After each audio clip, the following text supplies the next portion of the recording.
Welcome to Brannon Says Things. Oh, yeah.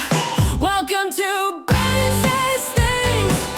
Lower your expectations. Brannon expects things. Lower your expectations. What's up, everybody? Top of the day to you. It's Monday, August 11th. I hope your Monday visits you well. My Broncos won their first preseason game on Saturday against the 49ers up in Santa Clara. Wasn't a fantastic showing, but we did get some wins. We did get a win there. We got some plays in. Got to look at some of the young guys. And there's definitely things to work on. And there's good things to take away from it, too.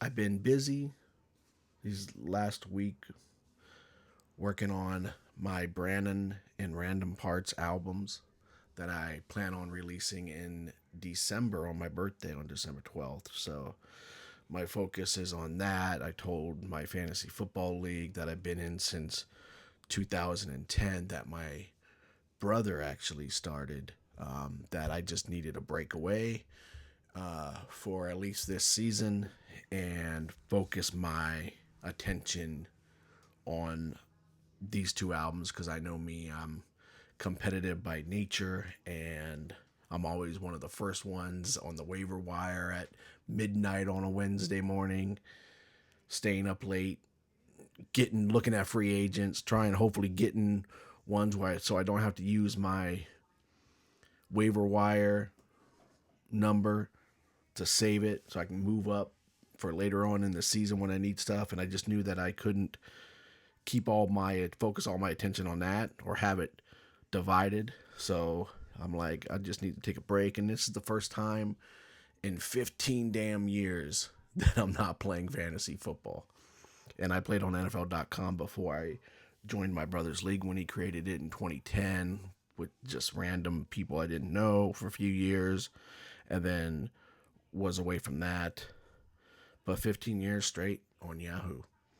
And yeah, it's going to be nice to just be able to kind of not only focus on this music and these two albums, but to be able to just watch my Broncos and watch football in general and not have to worry about players performing so my team wins. So I'm happy about that. So got this other little random thing this morning that happened at 6:12 a.m. and I was up at 6:12. Some random guy in a white hoodie comes walking up our yard and up on our porch. He taking his time coming up porch because he's looking, and he grabs our blink camera and takes it down and sticks it in and zips it up in his pocket in his hoodie and walks away. And then we see on the front yard camera, he took other people's Amazon packages from who knows where on the street here. But he had them sitting on the sidewalk there and walked over here, took our freaking blink camera from our porch, and then walked back, picked up those Amazon packages and started walking down the street. And I don't know if he had a car or anything like that. White dude. At first I thought he actually had a prosthetic leg. I'm not sure if it was. He might have had like some kind of knee brace or sleeve on. But just really annoying. But you know what? So I posted that on Nextdoor. Posted little video clips. But then I put a new one up. I put the outdoor 4 model up. So fuck you, dude. I had another fucking camera waiting in the wings. I actually had 2 of them. So fuck you. I got another one up already, piece of shit. Don't let me see you walking around the neighborhood, motherfucker. And I thought about, I'm like, do I call the cops? They ain't gonna do anything. Like, they're gonna be like, I don't know, it was only a blink camera and we'll keep an eye out for him. Like, motherfucker, I can keep an eye out for him. So I'm not even gonna fucking bother with that, but I'll keep a lookout and make sure he's not strolling around the fucking neighborhood. Just sad, man. Like, you can't have nice things. And luckily, we didn't have any Amazon packages sitting on the porch. But just a little side note there for you folks that get Amazon packages delivered or any package in general. Try to be mindful of when you get it delivered. Don't get it delivered overnight or real early morning when you're not up. Like, try to, have your packages delivered if you can when somebody's home and somebody's awake and paying attention to their phone or paying attention to the front door, or have your stuff, delivered to an Amazon locker if you have one close by. I know it's inconvenient, but especially, with holidays coming up here in a few months, if you got stuff you're worried about porch pirates taking, just have it delivered to an Amazon locker and just drive down. Usually, I mean, I know here in LA, they're everywhere. We got Amazon lockers down the street.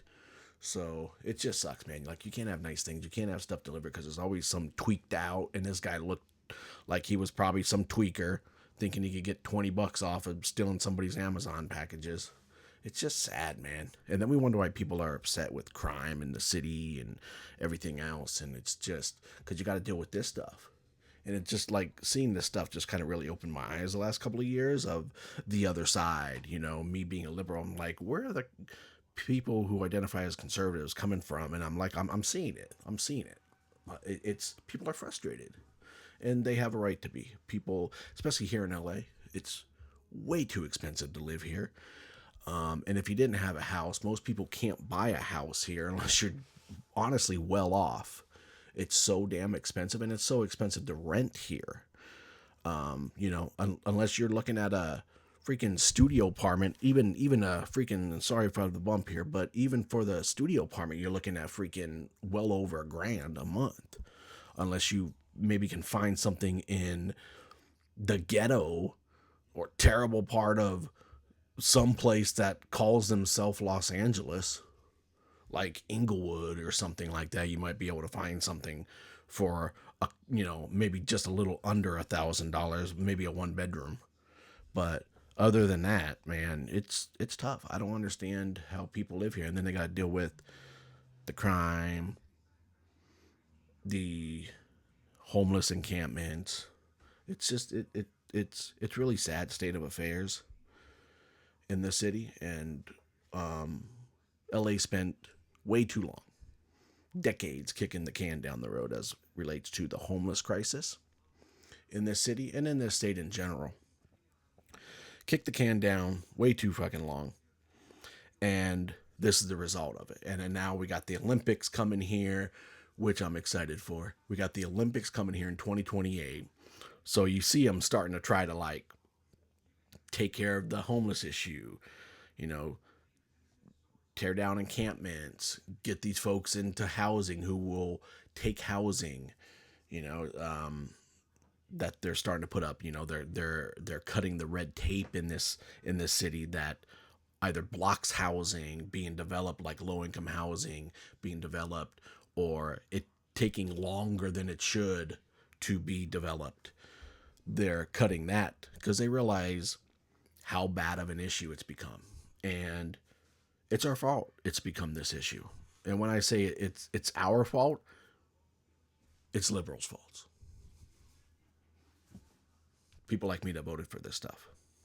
We didn't vote per se for this to happen, but a lot of the policies that we voted for unfortunately led to this. It led to this issue, and there's not enough mental health centers in cities like Los Angeles.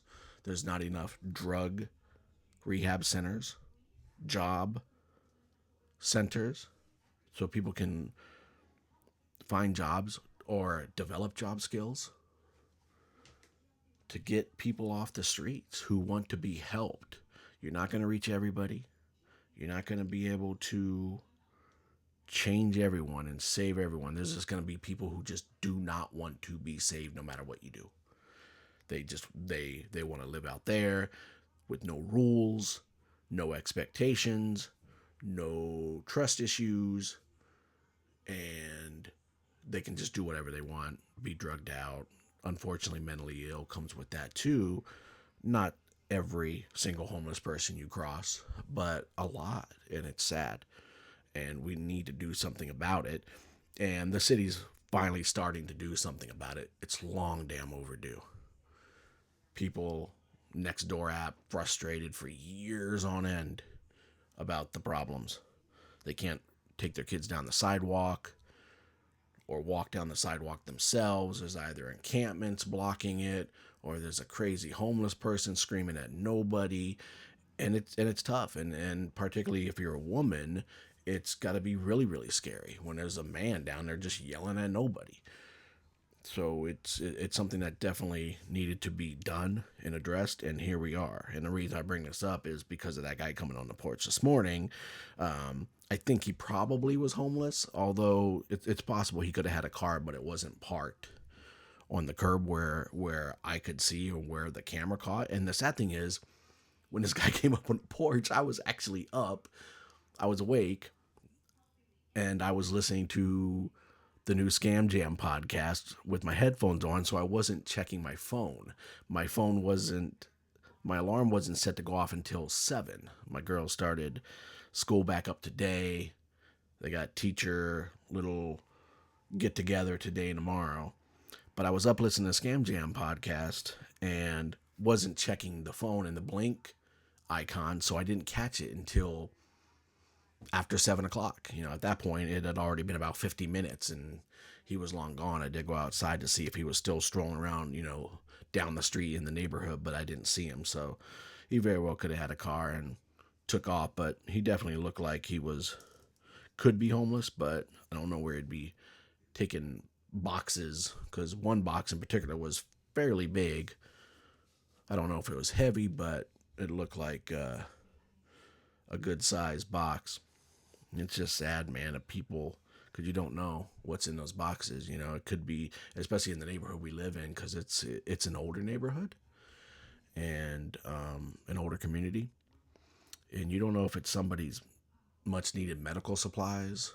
Like, you don't know what it is, and then you got a jerk like this just coming and taking it, not even knowing what the hell's in the box. Just gonna go open it later and see if you can probably get $20 out of something and go blow it on dope or whatever the hell people be doing with their lives nowadays. It's sad. Anyway, I wanted to just kind of lightly touch on the Scam Jam podcast this morning. It's probably, I will say, it's probably you girls' best one. It was nice to hear Popo's voice from Michigan. I hope she's doing good there, and I know she's near retirement and all, so I hope she's doing good in Michigan, where the palm trees and the beaches are and all that stuff, and all the LA scene in Michigan. So I hope she's doing okay over there. Steve, I don't know your account exactly. I do want to say thank you for your kind words about me on there. That was totally unexpected. I wish it was under better circumstances. Instead of getting scammed out of too much money. Man, you try, like I kept saying years ago, no good deed goes unpunished. And man, it's so damn true. Because no good deed goes unpunished. You try to help somebody out, and they turn into being a scammer, and you're out money. That money you didn't even have to part with in the first place, but you did it because you were a little better off than that person who needed it.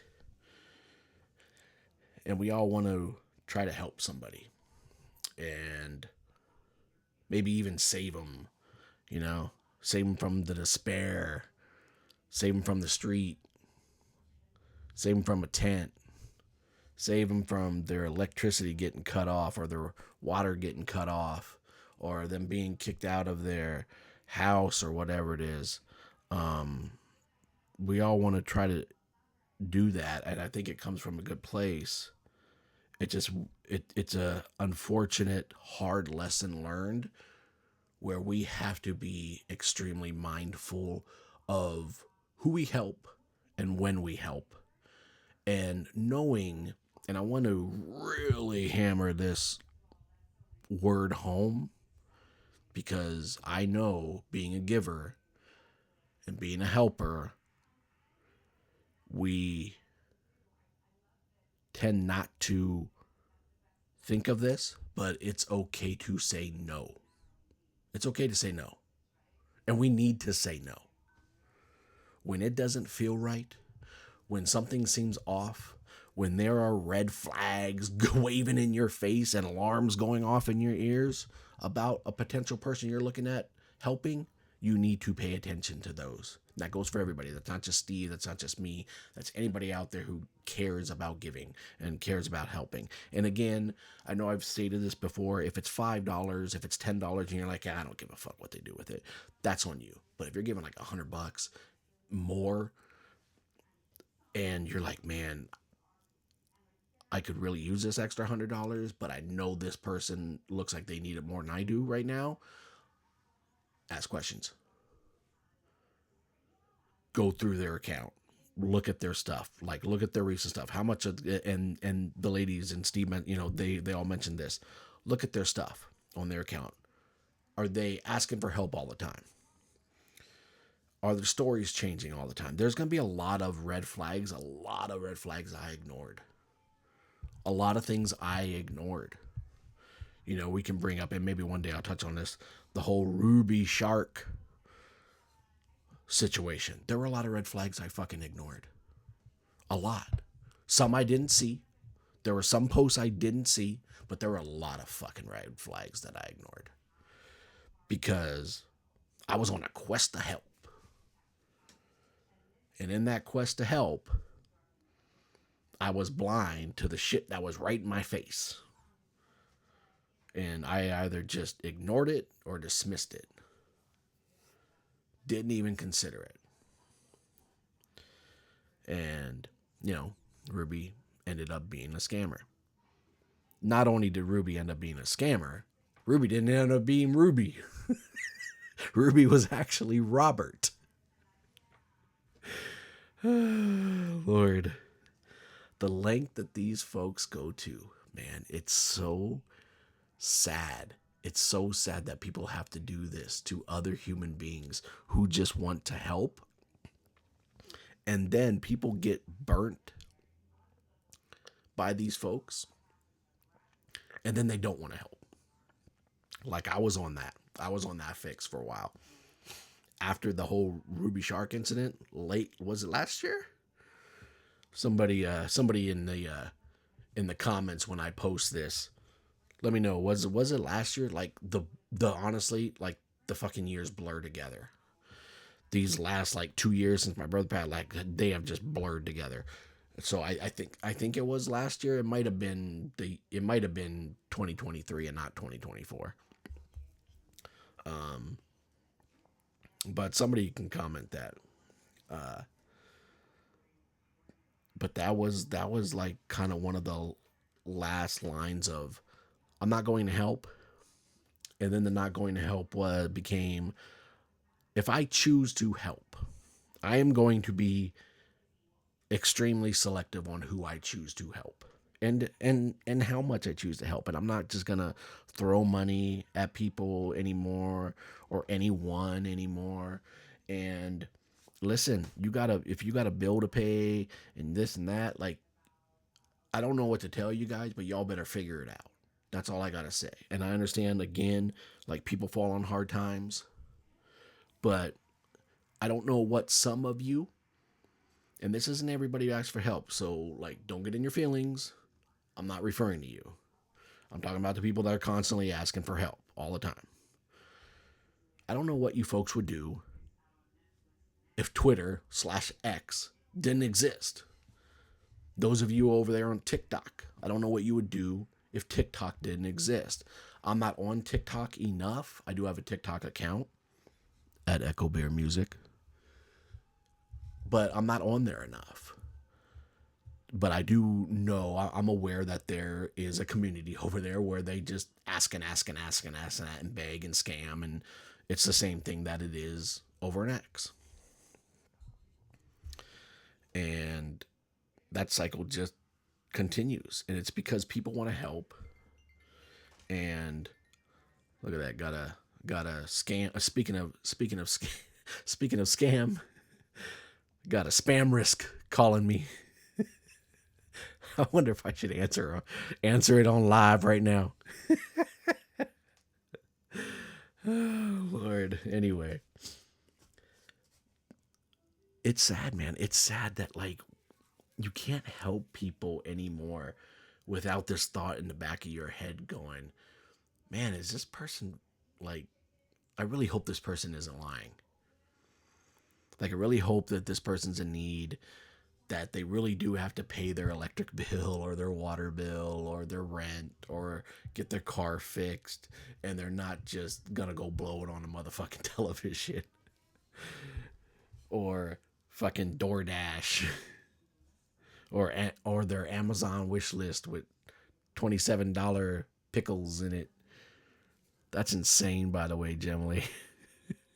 I still haven't gone over and looked at her fucking wish list. I probably fucking should though.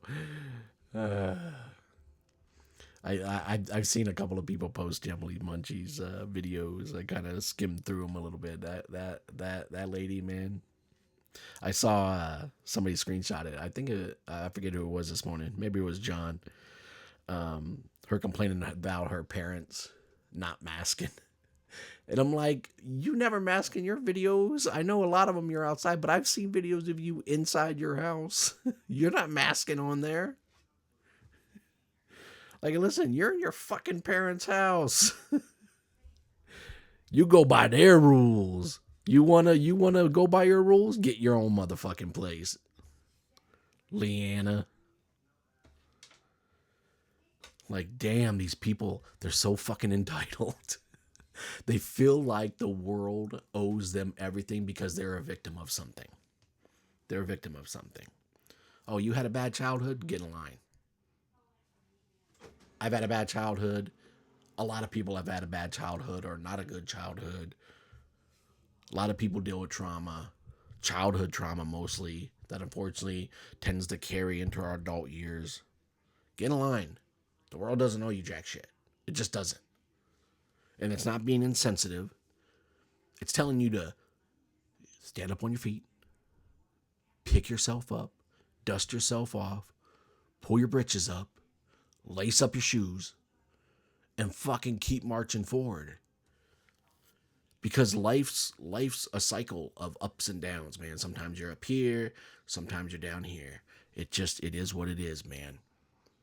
But you got to ride those waves and you got to stay positive through it all. And a lot of times it's hard, but you can't come with the woe is me attitude and then come online and do, even when you're not asking directly, you're doing the old woe is me. I just need this amount of money for whatever this. Like, people know what you're doing. You're sneak begging is what we call it. You're hoping somebody sees your post, somebody like me, because I'm a fucking sucker for it. I'll admit it. I'm a fucking sucker for shit like that. Not as much recently, but fuck, I used to be. And am I saying fuck a lot today? I don't even give a fuck. If I'm saying fuck a lot, I don't give a fuck, right? It's fucking Monday, fuck it. So anyway, I'll just put a explicit when I upload this to Spotify. And my YouTube, I ain't never gonna get monetized anyway, so fuck it. But people feel entitled to other people's fucking money, and it's so bizarre to me. It's so fucking bizarre that people really feel like the world owes them something, and then they paint you the villain when you tell them no. When you're like, hey, you know what? You need to start figuring out stuff for yourself. You need to come up with a plan. You need to do something for yourself.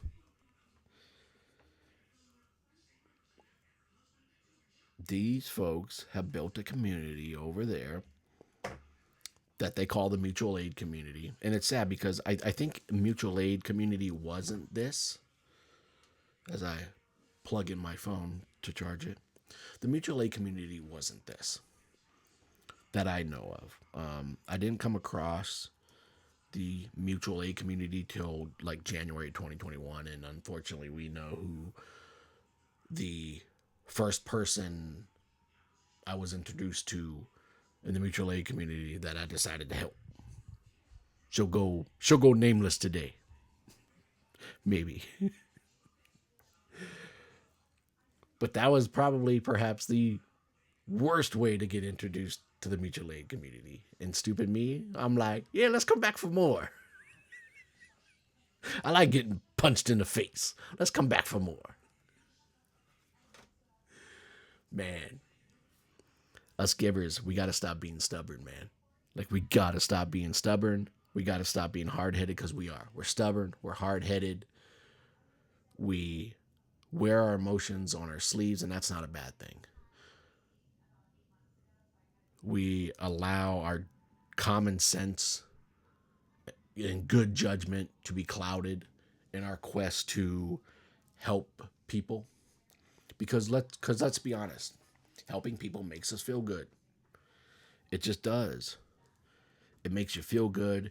It makes you feel like you're making a change and a difference in somebody's life. And you get that dopamine high from it. And you're like, I want to do that again. Even if it's just $5 or $10 or $20, I want to do that again, because it makes me feel good. Because I see how good it makes that person that I help feel, and how thankful some of them are. Some people just aren't fucking thankful at all, sadly. And some givers on here have unfortunately run into that way too many times. Mecca is one of them who gives, and there are countless times where they can't even send that man a fucking thank you. You guys suck. Like, your mama didn't raise you like that. I know your mama didn't raise you like that. When somebody gives you something that they don't have to, you tell them thank you. You spend the 2 goddamn seconds it takes to type out thank you. Or you can even go even beyond that and spend a minute. Pick up your phone. You got it in your hands anyway. We all have smartphones nowadays. Every single one of us. Every single one of us on social media has a goddamn smartphone. Pick up your smartphone and make a video. And thank that person. Just say, hey, it doesn't have to be a drawn out video like this that's going on fucking 27 minutes long. It doesn't have to be that. It can be a 30-second video, a minute video of you just thanking what that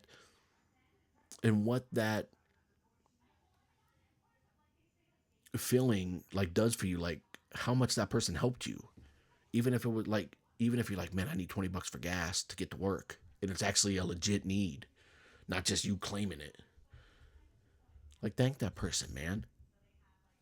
And damn, I'll even say go the extra mile and make a little video thanking that person. That means more, because it also tells a person like me, or a person like Mecca, or others, that like, you took the time, that little extra time, to give a shit enough to make that video to say thank you. And I'm pretty confident that I can speak on that for other givers, that it makes us feel good. And it's not something we're looking for. It's not something that you need to do, but you should do it. You really, really should. But at the very least, you need to say thank you. Don't ignore when somebody sends you a Christmas card. I know it's just a Christmas card, but that person took time to write out